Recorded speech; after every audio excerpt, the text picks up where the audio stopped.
आपका हमारे YouTube channel संजीवनी coaching centre पे शिक्षक भर्ती परीक्षा में आपका संस्कृत भाषा आपके 10 नंबर का आना है। यह इसलिए इम्पोर्टेंट हो जाता है, जो बच्चे यूपी टेट में संस्कृत नहीं अंग्रेजी ले लिए थे उनको भी इस सेक्शन में संस्कृत पढ़ना ही पड़ेगा, तो उनका संस्कृत का बेस अत्यधिक कमज़ोर होगा, या हम कह सकते हैं कि संस्कृत बहुत ही कम उनको आती होगी। तो आज की क्लास यह है, इसमें संस्कृत के बारीकी के साथ साथ बेसिक प्रीवियस ईयर के जो पेपर आते हैं उसको ध्यान में रखते हुए जिस प्रकार से प्रश्न पूछे गए हैं शिक्षक भर्ती परीक्षा से और पात्रता परीक्षा से लेकर के विभिन्न राज्यों के उनका जो प्रश्न पत्र में आता है उसको संलग्न करते हुए यह थ्योरी की क्लास आज आप लोगों को हम लोग पढ़ाने का पूरा प्रयास करेंगे। तो सबसे पहले जानते हैं संस्कृत क्या है। संस्कृत में देखिए, संस्कृत में आपको इसमें सम उपसर्ग कृ धातु और अत प्रत्यय से मिलकर संस्कृत आपका इसका निर्माण हुआ है। इसके बाद में हम लोग देखते हैं व्याकरण क्या है। व्याकरण, तो व्याकरण में बी धन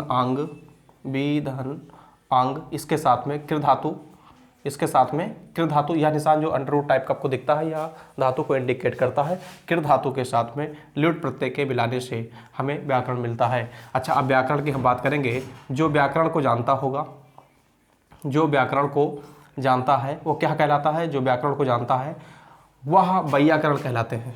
वैयाकरण, ठीक है। और आता है शिक्षक भर्ती में पूछा गया था कि वैयाकरण किसको कहा जाता है, तो जो व्याकरण को जानता है वह वैयाकरण कहलाता है। पहला सवाल तो यही से पूछ लिया गया था जो बेहद ही आसान था। अच्छा, अब हम लोग देखते हैं त्रिमुनि। व्याकरण में ही त्रिमुनि का अध्ययन किया जाएगा। तो त्रिमुनि में सबसे पहले जिसका नाम आता है, पहला नाम आपका पाणिनि का है, ठीक है। और दूसरे नंबर पर दूसरे त्रिमुनि में जो आएंगे वो कात्यायन है, कात्यायन। और तीसरे पे आएंगे पतंजलि, ठीक है। अब पतंजलि, ठीक है, पतंजलि।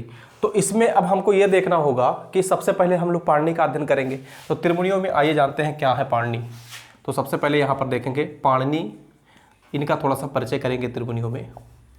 पाणिनि के परिचय में देखेंगे इनके पिता का नाम था पणनि, ठीक है। इनके माता का नाम इनके दाक्षी। गुरु का नाम इनके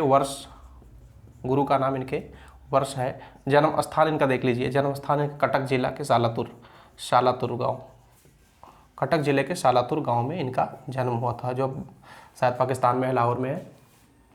अच्छा, इनके बाद में इनकी कृति या इनकी रचना हम देखेंगे तो इनकी कई रचनाएं हैं, लेकिन यहाँ पर हम अष्टाध्यायी को ही देखेंगे। अष्टाध्यायी, ठीक है। अष्टाध्यायी इसके नाम से ही स्पष्ट है। 8 अध्याय, इसमें कितने अध्याय हैं? 8 अध्याय हैं। और प्रत्येक अध्याय में 4-4 चरण हैं, 4-4 चरण, या इसको संस्कृत में पाद भी बोलते हैं। 4-4 पाद है, तो इस प्रकार से कितने कुल 32 पाद हो जाएंगे। अच्छा, ठीक है। इसमें सूत्रों की संख्या लगभग 4000 सूत्र है, 4000 सूत्र लगभग, ठीक है।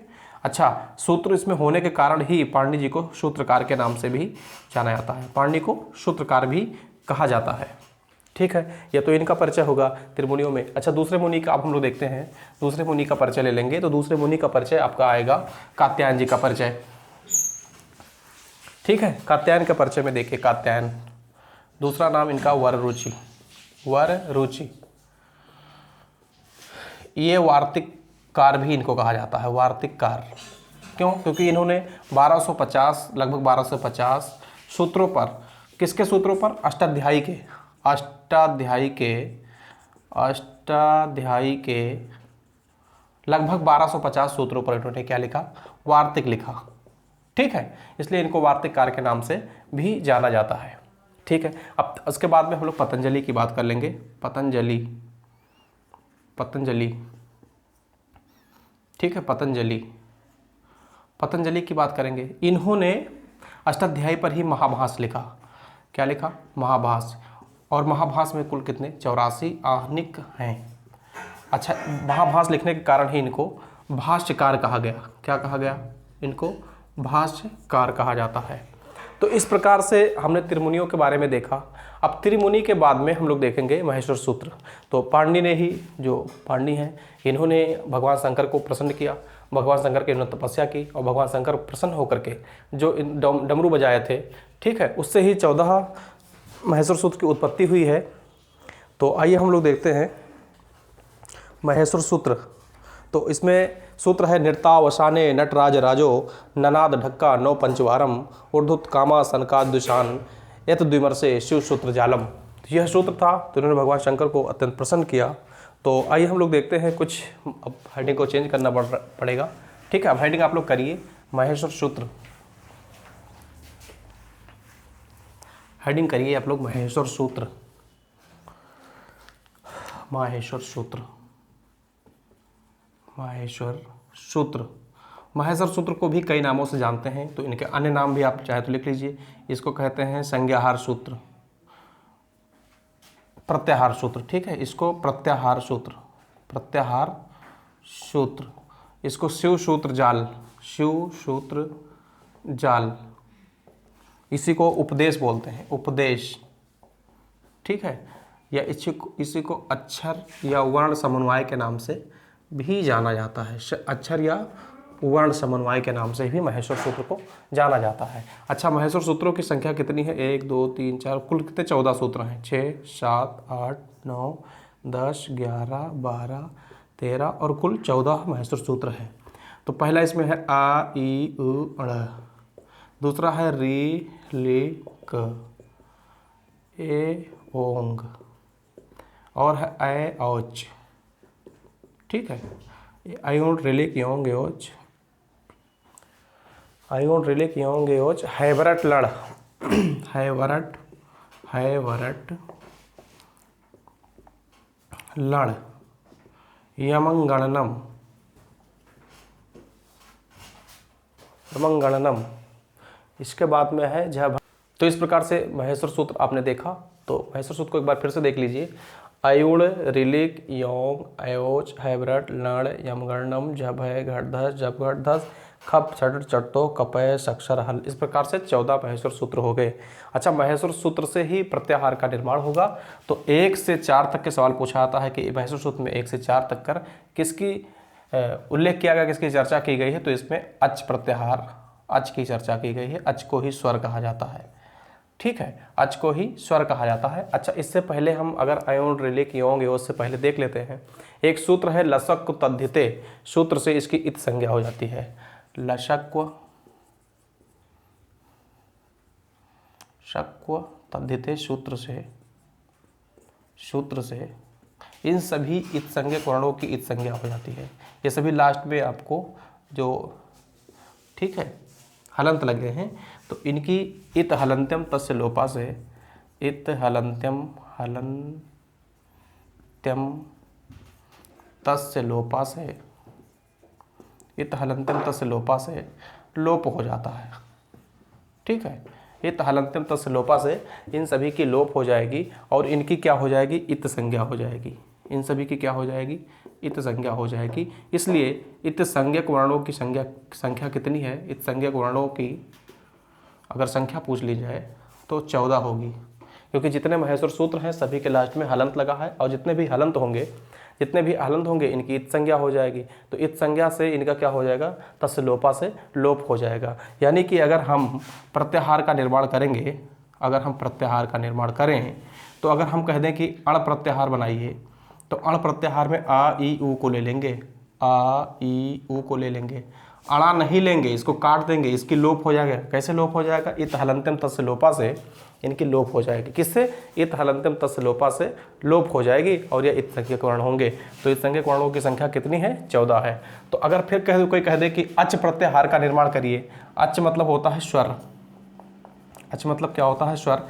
तो अच प्रत्याहार का निर्माण करने के लिए देखो, आ ई उ को ले लेंगे, इसको नहीं लेंगे, इसकी इत हलंत्यम तस्य लोपा से लोप है, फिर री और ली लेंगे। क्या लेंगे? री और ली लेंगे। ठीक है, और ए और ओ लेंगे, ए ओ। अच्छा, उसके बाद में क्या बच रहा है? ए और ओ, ए ओ। ठीक है, इस प्रकार से यहाँ किसकी रचना हो गई? किसका निर्माण हो गया? स्वर का निर्माण हो गया, अच प्रत्याहार का निर्माण हो गया। इसी प्रकार से प्रत्याहार की संख्या कुल कितनी है? 42 है। कितनी है प्रत्याहार की संख्या? प्रत्याहार की संख्या, कुल संख्या कितनी है? 42 है। कभी कोई 43 भी लिखा है वो, ठीक है, लेकिन मुख्य रूप से 42 ही होते हैं प्रत्याहार। अब कुल कह दें कि अच्छा, प्रत्याहार का मतलब क्या होता है? इसका मतलब होता है संक्षेप। ठीक है, छोटे में किसी बात को कह देना। अब मान लो किसी को स्वर बताना हो तो उसकी पूरी आ ई उ री ली ए ओ ऐ पूरा गिनना पड़ेगा। अब इससे पहले हम कह देंगे, क्या कह देंगे? अच प्रत्याहार। समझ जाएंगे कि स्वर की बात हो रही है।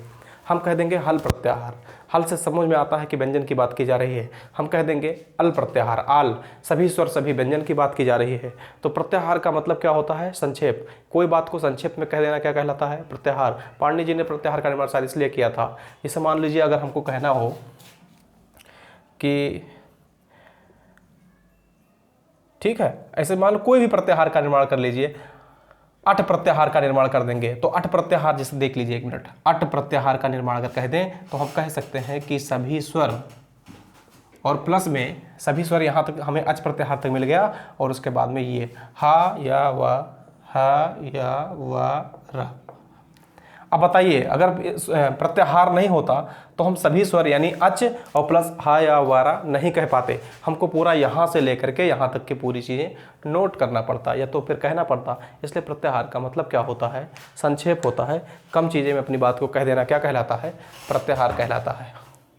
तो अब इसके बाद में हमने देखा, अब हम वर्ण विचार पे चर्चा करेंगे। तो वर्ण विचार में क्या आएगा? सबसे पहले वर्ण। वर्ण का मतलब होता है अक्षर।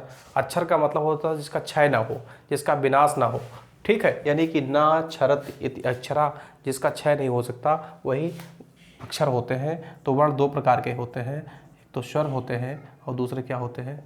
व्यंजन होते हैं। तो सबसे पहले स्वर व्यंजन में से पहले हम स्वर की चर्चा कर लेंगे। तो स्वर का मतलब होता है स्वयं राजन्ते इति स्वरः, जो स्वयं में राजा होता है वह स्वर कहलाते हैं। मतलब जिसको बोलने के लिए या उच्चारण के लिए किसी की सहायता की ज़रूरत नहीं होती है, किसी सहायता की आवश्यकता नहीं होती है, वह स्वर कहलाते हैं। अर्थात जो बिना किसी सहायता के बोले जाते हैं वह स्वर कहलाते हैं। संस्कृत में स्वयं राजन्ते इति स्वरा कहा जाता है। तो स्वर के भेद उच्चारण काल के आधार पर स्वर के भेद, ठीक है। उच्चारण काल का मतलब ये होता है कि काल मतलब समय, ठीक है। उच्चारण के समय के आधार पर स्वर के भेद। तो उच्चारण के समय के आधार पर स्वर के कुल 3 भेद हैं। कितने भेद हैं? 3 भेद हैं स्वर के, ठीक है। अच्छा, पहला भेद स्वर का पहला क्या आएगा? सूत्र लिख लीजिए पहले। सूत्र है एक मात्रो हर्ष भवेत, द्विमात्रो दीर्घ मुच्यते, त्रिमात्रो प्लूतोगेयम, चार्धमात्रको व्यंजनम स्यात्, ठीक है। सूत्र है, देखिए, एक जिसके उच्चारण में 1 मात्रा का समय लगता है वह हर्ष स्वर कहलाते हैं। जिसके उच्चारण में 2 मात्रा का समय लगता है दीर्घ स्वर कहलाते हैं। और जिसके उच्चारण में 3 मात्रा का समय लगता है उनको प्लुत जानना चाहिए। 4 मात्र को व्यंजनम स्यात्, और जिसके उच्चारण में आधी मात्रा का समय लगता है उनको व्यंजन समझना चाहिए, ऐसा पाणिनि जी ने लिखा है, ठीक है। तो जिसके उच्चारण में 1 मात्रा का समय, जिसके उच्चारण में 1 मात्रा का समय, ठीक है, उनको हर्ष कहा जाएगा। हर्ष में हर्ष आ। जिसके उच्चारण में 2 मात्रा का समय, ठीक है, 2 मात्रा का समय उनको दीर्घ कहा जाएगा। जिसके उच्चारण में 3 मात्रा का समय उनको प्लुत कहा जाएगा, ठीक है। उनको प्लुत कहा जाता है। चलिए, ठीक है। तो जिसके उच्चारण में 1 मात्रा का समय हर्ष, 2 मात्रा का समय तो दीर्घ, और 3 मात्रा का समय तो यस अक्षर, या उच्चारण के लिए भी सीता, गीता, हे राम, इस प्रकार से इस पर मात्रा लगता है। और जिसके उच्चारण में आधी मात्रा का समय लगता है, आधी मात्रा का, उनको व्यंजन कहा जाता है, ठीक है। जैसे का है तो का में हलंत होता है और इसके साथ में आ जुड़ता है तभी यह जाकर के का बनता है। तो इसके उच्चारण में आधी मात्रा का समय लगता है, उनको क्या कहा जाता है? उनको, ठीक है, व्यंजन समझना चाहिए। स्वर यहीं पर अभी भी नोट कर देंगे तो कंफ्यूजन की स्थिति ना बने। जैसे देखो 1 2 3 4, 1 2 3 4।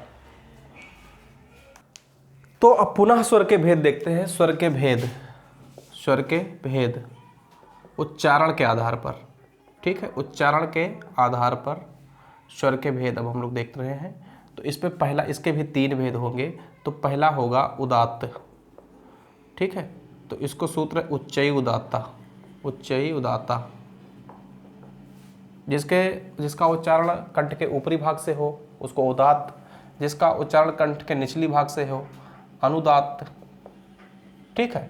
और तीसरे का है जिसका स्वरित, और जिसका उच्चारण कंठ के मध्य भाग से हो वो क्या कहलाते हैं? स्वरित कहलाते हैं।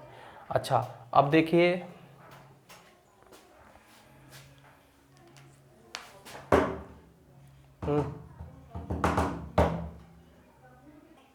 तो इनके 3 भेद हो जाते हैं, उदात्त, अनुदात्त और स्वरित। अच्छा, उच्चई के देख लीजिए, इसके भी 2 भाग बनेंगे सभी के, और इनके भी 2-2 भाग बनेंगे, सभी के 2-2 भाग बनेंगे। तो पहला भाग इसका हम बता दे रहे हैं आपको, अनुनासिक, अनुनासिक जो मुख की सहायता से बोले जाते हैं, और दूसरा है निरअनुनासिक, ठीक है, जो केवल मुख, निरअनुनासिक, निरअनुनासिक या अनुनासिक, ठीक है। तो ये केवल मुख की सहायता से, मुख व नाक, ठीक है, ये मुख व नाक की सहायता से, मुख व नाक की सहायता से, यह केवल मुख की सहायता से बोले जाते हैं। तो इसी प्रकार से इनके भी उतने ही भेद होंगे, पहला और दूसरा, और इनके भी पहला और दूसरा, ठीक है, ठीक है। तो अब इनका कैसे खंड बनेगा? हर्ष बनेगा, दीर्घ बनेगा, पुलुत बनेगा। देखिए इनका अब हर्ष भी होगा, ये हर्ष के फॉर्मेट में है, ये दीर्घ के फॉर्मेट में भी आ सकते हैं, ये इस दीर्घ के फॉर्मेट में आ जाएंगे, ठीक है। री का भी दीर्घ होता है इसे। इनका पुलुत भी बन जाता है, ये पुलुत के फॉर्मेट में आ जाएंगे। तो हर्ष के उदात्त होंगे, अनुदात्त होंगे और स्वरित होंगे, ठीक है। हर्ष के कितने होंगे? ये तीनों भाग बनेंगे, दीर्घ के भी तीनों भाग बनेंगे, पुलुत के भी तीनों भाग बनेंगे। तो हर एक का 6-6 भाग बनेगा, तो 6 त्रिक 18, तो कुल मिलाकर के इनके कितने भेद हो जाएंगे? 18 भेद हो जाएंगे, ठीक है। अच्छा, अब यहाँ तक की तो आ ई ऊ की हम चर्चा कर चुके थे, री और ली की तक की री की चर्चा कर चुके थे, ली को भी नहीं किए थे। तो ली को देखिए, ली का दीर्घ नहीं होता है, ली का दीर्घ नहीं होता है। चलिए, तो जब ली का दीर्घ नहीं होगा तो यानी कि ये खंड इसका नहीं बनेगा, तब ली के कितने भेद हो जाएंगे? तब इसके 12 भेद हो जाएंगे, क्योंकि 6 हर्ष का बन जाएगा और 6 प्लुत का बन जाएगा। तो इसके कितने भेद हो गए? 12 भेद हो गए। अच्छा, ए ओ ऐ, तो ये है तो यच प्रत्याहार बन जाएगा। क्या बनेगा? यच प्रत्याहार, यच प्रत्याहार।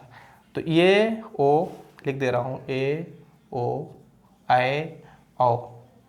अच्छा, इनका हर्ष नहीं बन पाएगा, इनका हर्ष नहीं होगा, हर्ष नहीं होगा, ये हर्ष नहीं बन पाएंगे, इनका होगा हर्ष नहीं होगा। तो जब इनका हर्ष नहीं होगा तब फिर इन सभी के कितने भेद हो जाएंगे? तो 6 दीर्घ का हो जाएगा और 6 पुलुत का हो जाएगा। तो यच प्रत्याहार के कितने भेद? यच प्रत्याहार के 12 भेद हो जाएंगे, ठीक है। अच्छा, इसके अलावा एक वार्तिक लिख लीजिए, वार्तिक उन्होंने डाला था, एक वार्तिककार का भी नाम क्या बताए थे? वररुचि ने एक वार्तिक डाला था। री ली वर्ण एवं मिथा, लिख लीजिए, लिख दें, री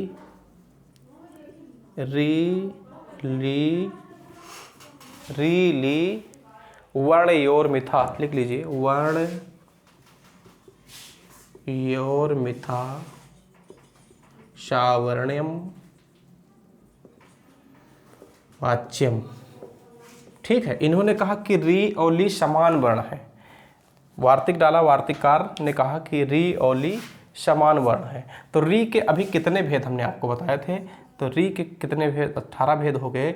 और री का दीर्घ नहीं होता है तो इसके कितने भेद बताए थे आपको? हम 12 बताए थे। तो इसको कभी 30 और कभी 12 भी लिखा रहेगा तो भी माना जाएगा। तो री ली के कितने भेद हो सकते हैं? 30 या 12 हो सकता है। आज की क्लास यहीं तक रहेगा, ठीक है। अगली क्लास में अब हम लोग चर्चा करेंगे, उच्चारण स्थान की बात करेंगे कि महर्षि पाणिनि ने 8 ही बताए हैं, उर, कंठ, तालु, दंत, ओष्ठ, मूर्धा, जीवा, मूल और नासिका हैं। इसके सूत्रों की चर्चा करेंगे। अको विसर्जन नाम कंठा, ठीक है, इचु ऐसा नाम तालु। इस प्रकार से उच्चारण स्थान की जब हम लोग चर्चा कर लेंगे तो अगले चैप्टर के चलेंगे संधि की तरफ। आपको ये क्लास बेहतर समझ में आए इसके लिए 2-3 बार वीडियो देखिए। जिनका बैकग्राउंड शिक्षक भर्ती में जो पात्रता परीक्षा में अंग्रेजी ले लिए थे उनका बैकग्राउंड नहीं होगा तो वो लोग अपना धीरे धीरे तैयारी करते रहें, और हम आप लोगों को जितना भी यथासंभव हो सकता है वीडियो पहुंचाने का प्रयास करेंगे। तब तक के लिए आज के लिए इतना ही क्लास। चलिए आज के लिए बस इतना ही।